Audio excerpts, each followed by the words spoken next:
Halo semuanya, perkenalkan saya Lucintia Dewi.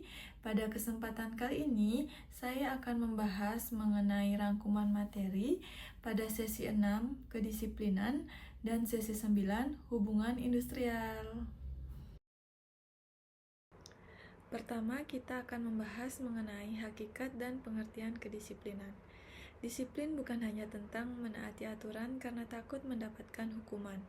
Menurut perspektif Rifai, disiplin merupakan alat manajer untuk berkomunikasi dan mendorong perubahan perilaku karyawan. Jadi, disiplin yang baik seharusnya muncul dari kesadaran karyawan untuk menaati aturan, bukan hanya karena adanya ancaman. Dalam menegakkan disiplin, ada beberapa hal yang perlu diperhatikan. Pertama, proses pendisiplinan berada pada pejabat wewenang garis, staf personalia hanya sebagai penasihat. Kedua, program harus logis dan dikomunikasikan dengan jelas agar karyawan memahami batasan. Ketiga, pimpinan wajib adil dan melakukan penyelidikan menyeluruh sebelum mengambil keputusan.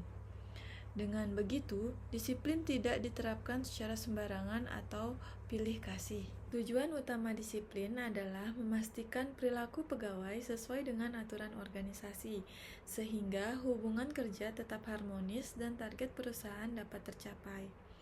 Apabila penerapannya tidak tepat, justru bisa menurunkan moral kerja dan membuat karyawan hanya berubah sementara karena takut mendapatkan hukuman.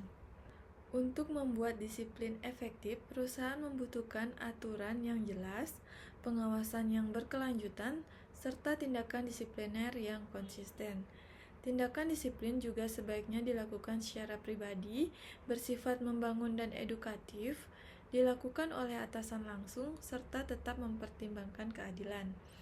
Jadi, tujuan utamanya bukan mempermalukan karyawan, tetapi membantu memperbaiki perilakunya. Baik, selanjutnya kita akan membahas sesi 9 mengenai hubungan industrial. Hubungan industrial merupakan hubungan antara pengusaha, pekerja, dan pemerintah yang berlandaskan Pancasila dan UUD 1945. Prinsipnya adalah kemitraan, kepentingan bersama, kekeluargaan, dan produktivitas. Dalam konsep hubungan industrial Pancasila, pekerja juga dipandang sebagai manusia yang memiliki martabat, bukan sekedar sebagai faktor produksi.